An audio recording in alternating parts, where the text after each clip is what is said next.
After the big hit with Disney-cember, everyone's been asking me the same thing. Do the Dreamworks movies, do the Dreamworks movies. And yeah, actually I guess that does sort of figure now, doesn't it? In the old days, the big competition used to be Disney and Warner Brothers, and in some ways they still are competitors, but when it comes to film, hands down Disney won the battle. But now a new contender seems to have come out of nowhere, known as DreamWorks. DreamWorks, in many ways, is to Disney what Warner Brothers cartoons are to Disney cartoons. Disney was always described as the classical music of cartoons, where Warner Brothers were described as jazz. Disney and DreamWorks seem to work the same way. Both are alike in many ways, but DreamWorks seems to take a few more chances, for the most part. They too try to succumb to what the general audience will enjoy, but they throw in a few more twists and turns. Stories and characters that are a little bit more off-color. That is, at least compared to the Disney formula. And it turned out to be a success, with many of their movies being big hits, and some of them not being such big hits. But financial stability doesn't always mean artistic success, so let's take the month of February to look through all of DreamWorks' animated features. This is the month I like to call Dreamworks-uary. Yeah, that's what I'm going with. I know that. Shut up! Let's start with DreamWorks' very first anime feature, Antz, the controversial predecessor to A Bug's Life. Did Disney think of the idea first? Did Katzenberg? Blah blah blah blah blah, who cares? Let's just look at the movie as a whole.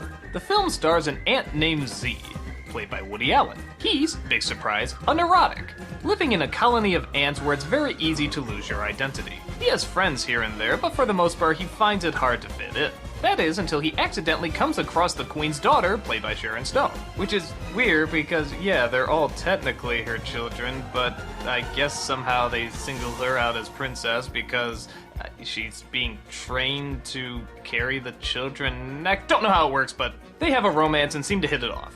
But while uncovering an evil plan from a general ant, played by Gene Hackman, Z and the princess get whisked away outside of the colony. And thus, the two are on a hair-raising adventure against humans, other insects, and even their own kind to find what they call paradise, known as Insectopia, which is really nothing more than a garbage can. As a first film, this is pretty damn good from an animation company. The CG now is a touch dated, but when it came out, it was pretty impressive.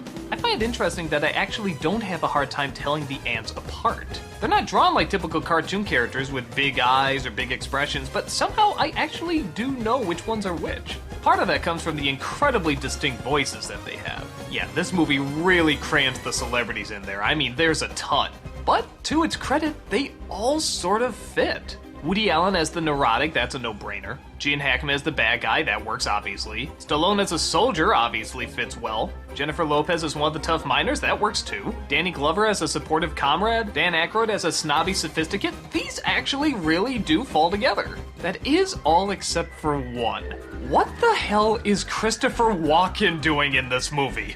And I'm not at all about the Christopher Walken hate. Anything he's in, I'll take it. But why? He has like no role. He's the assistant to the general, and that's it. There's no other character to him. He's not weird, he's not strange, and his voice sticks out like a sore thumb. Imagine it. Strong colony, sir.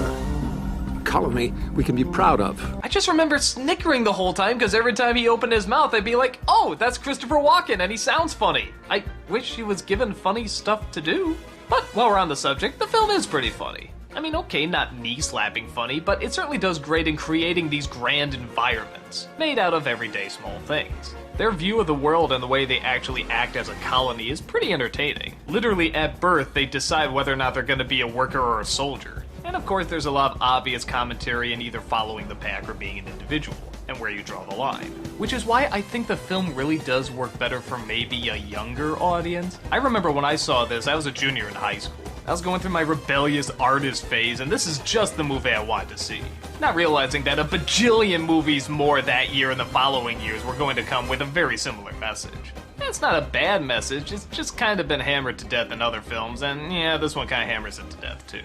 But what makes it stand out is the characters, the environments they create, and the fact that while it's animated, it doesn't go totally kid-friendly. I mean, yeah, kids can watch it, and like I said, I enjoyed it in high school, but the designs aren't as colorful or baby-friendly as something like Pixar can be.